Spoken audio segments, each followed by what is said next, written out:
You have a Rolls Royce? Slow down, nigga. Why you? Countries in Africa. South Africa, North Africa, East Africa, and West Africa, nigga. Fuck are you talking about? Read this right here. Our life was beginning to get very A life, my nigga. Oh. I mean, at least. Oh, no. Oh. As we explore the world of combat sports, let's take a moment to consider the reach of martial arts across the globe, including the diverse nations found in Africa. We've reached a point where the antics of Alexander Rakic are no longer amusing. Initially, his rapid speech pattern raised eyebrows, even among his own peers, who often had to interrupt him to keep up. Then, a reading exercise exposed significant struggles, making it difficult for him to get through a simple page. Now, he's attempting to identify African regions, including North, South, East, and West Africa, with the internet eagerly turning his mistakes into entertainment. However, the academic concerns are only part of the story.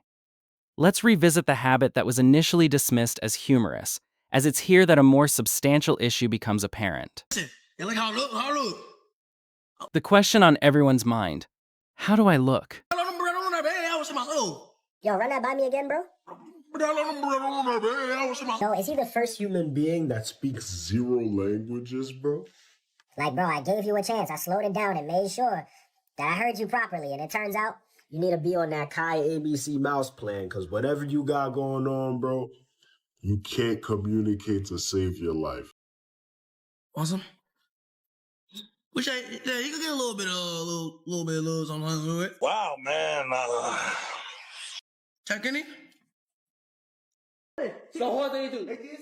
I'm like, on the phone. What? What about this? On the phone. What about this?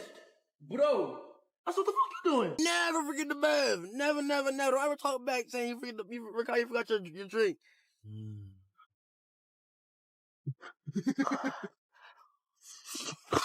Much medicine.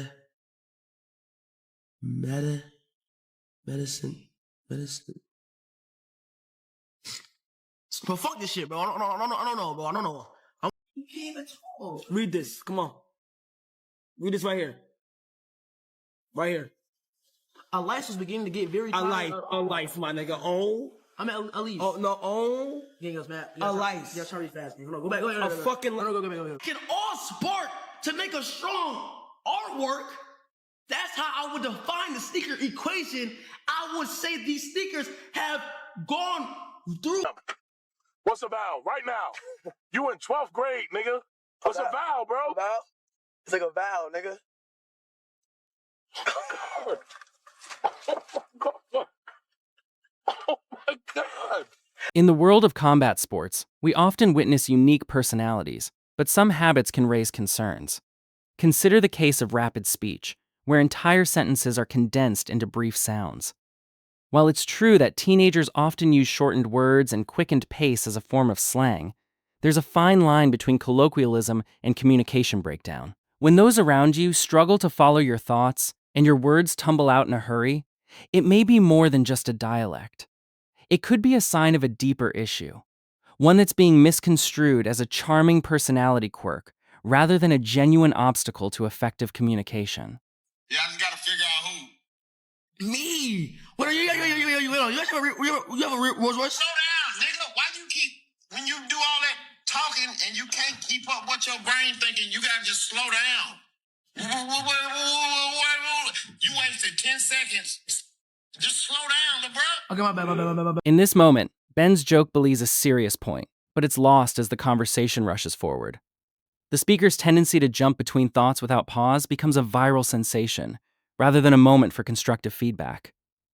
What's most concerning, however, is not the laughter that follows, but the fact that younger viewers are now emulating this style. When a prominent figure is rewarded for a particular habit, it can create a misleading formula for success. As a result, many are mimicking the rapid pace, aggressive tone, and excessive profanity, mistakenly believing that being difficult to understand is a key to entertainment. You speak like Rakai. She feel good, bitch. She feel good, nigga. I'm telling you, she bitch. I'm not even capping, bitch. Y'all talking about that shit, nigga. I don't give a shit, nigga. Like, nigga, still like Rakai. You still like Rakai, nigga. I don't speak like Rakai, nigga. I'm just me. That clip isn't just one teenager speaking differently. it reveals precisely why this phenomenon cannot be dismissed. Rakai holds enough sway that other young people are already forging his weakest habits into their own identity.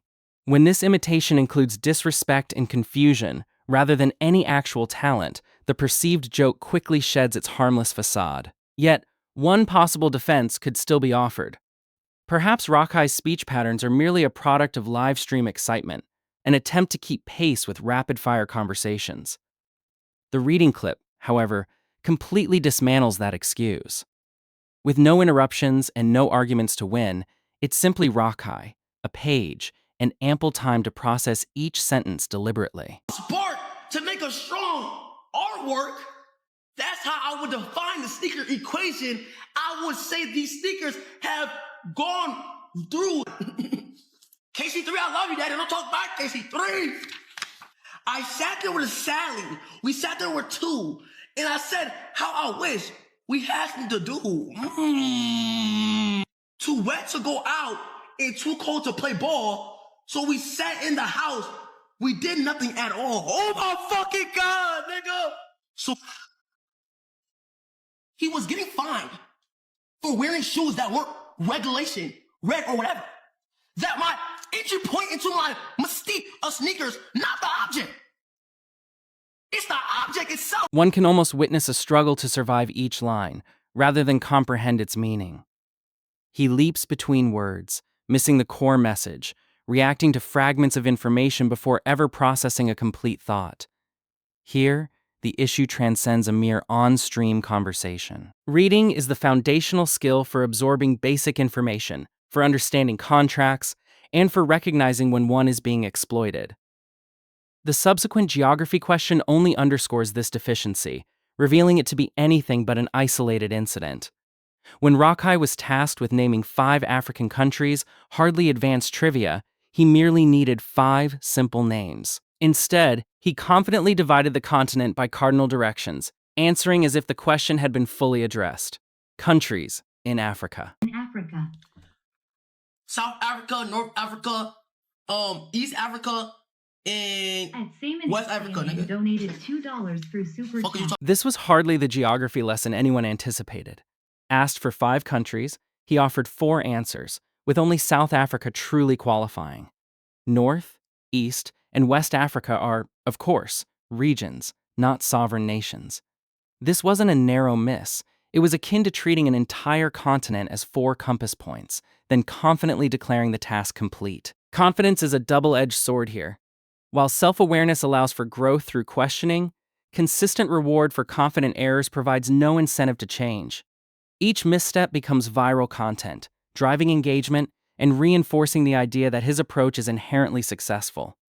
This dynamic would be concerning enough for any young streamer, but Rakai is no small-time creator. Already embedded within Kai Cenat's influential streaming circle, he earns more than most adults in his audience. The very behaviors that demand correction are, paradoxically, foundational to his rise. When a teenager becomes a primary breadwinner, the traditional adult-child dynamic, where boundaries are set and guidance provided, can invert entirely. This inversion may explain why viewers frequently question parental presence. Intervening could mean disrupting the very machine generating household income. Regardless of private discussions, the public outcome is undeniable. His content engine operates at full throttle, uninterrupted. But this lack of guidance becomes impossible to overlook when the stakes escalate beyond embarrassing quiz answers. Now, it involves mature relationships, significant finances, and personal connections his own friends openly question. Specifically, Rakai is dating an OnlyFans creator, a relationship many close to him believe is driven more by his platform and financial gain than by genuine personal connection. Because she don't have respect for you. Because it's crazy, bro. Okay, it's good. She walk, but she don't have respect for you, bro. She like you money. She don't like you, bro. Yeah, bro. Huh? Because you have girlfriend. She have OnlyFans, internet, and every boy's look OnlyFans. She don't have respect for you. She don't like you. She like you money, bro. Come on, bro. You understand me, bro? It's crazy. Toto is cautioning Rakai that the dynamics of this relationship appear unbalanced, lacking mutual respect. The significant financial aspect also alters the perspective on the situation. At his age, Rakai still benefits from having people around him who question such relationships, especially when the other party has access to a vast, youthful audience. However, Reggie approaches the issue from a different perspective, focusing on the public nature of her content and its potential implications within the relationship. While one may not agree with every aspect of Reggie's reasoning, it's clear that one of Rakai's closest friends genuinely believes he's entering a situation without fully considering the consequences. You really be in love with some little shit that did OnlyFans. You know how many niggas bust nuts to her game? Never. I couldn't. I can't even let you go out like that. You my real brother. I can't. I'm sorry, but I'm disappointed, gang. Yeah, nigga, look. You can't touch. You know what I'm saying, bro? That's fine with me. You can look, but bitch, you can't fucking touch, my nigga. Listen, Give me 3 valid reasons why you wouldn't date no girl that do OF. a woman's body is supposed to be sacred, gang. So if everybody already seen it, what's left for you? There's a thing called sex appeal, where a woman can look sexy without trying to be sexy, gang. For me, then just imagine this, gang. You think your girl bad, but another nigga seen her titties. It's like, how, bro? Not even just one nigga, a ton of niggas. That ain't fun, nigga. That ain't fun. It's like I want to be the only one to see them titties. How everybody seen them titties, bro? Imagine fussing with a nigga. He say, "I'm finna buy your bitch OnlyFans." So hold on. Now you have to fight him now. Like that's automatic. However, it appears there's no mention of any UFC fighter in the given text. To provide a rewritten version, here's a narration that maintains clarity and flow. Rakai's response is simplistic, focusing on the idea that physical presence is the only barrier that matters, while disregarding the warnings from his friends. The issues of wealth, attention, experience, and public scrutiny don't vanish simply because he has a confident answer at the ready. Furthermore, his admission to vaping raises concerns that he's adopting adult habits at a pace that outstrips his ability to handle them responsibly. Despite repeated warnings from friends and circulating clips of him being caught with vapes by those around Kai, Rakai ultimately acknowledged his daily vaping habit and even described himself as addicted. You know what, bro? I fucking vape. Yes, I'm addicted to vapes. I vape every fucking day. I vape. In the world of combat sports, we often witness fighters like Abu Bakar Nurmagomedov and Zabit Magomed Sharipov overcome incredible challenges to achieve greatness. However, when it comes to a teenager openly struggling with addiction and poor decision-making, it's a different story. The audience that watches him falter with basic skills often treats every misstep as mere entertainment. But when communication issues, inadequate education, and addiction converge, simply waiting for the next clip isn't a viable solution.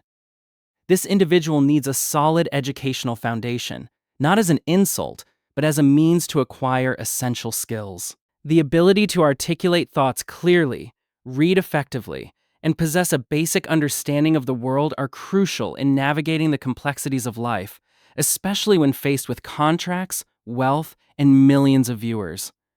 Unfortunately, the internet often rewards the struggle instead of encouraging improvement. A mispronounced word becomes a viral clip, a misguided answer turns into a meme, and reckless decisions are eagerly anticipated for reaction streams. This creates a perverse incentive for those around him to keep the spectacle going, even when it might be more beneficial to pause and reassess. The greater concern is that this teenager is becoming a prototype for younger viewers, who may perceive that skipping education and embracing confusion can still lead to wealth and fame. However, they're only seeing the rewards, not the underlying vulnerabilities that make someone with poor communication skills and limited knowledge susceptible to manipulation. The question remains, when a teenager is being rewarded for every weakness that adults should be helping him overcome, is he responsible for refusing to grow? Or is the content machine surrounding him failing him by ensuring he never has to confront his shortcomings? Share your thoughts in the comments below, and if you enjoyed this video, be sure to like and subscribe for more thought-provoking content.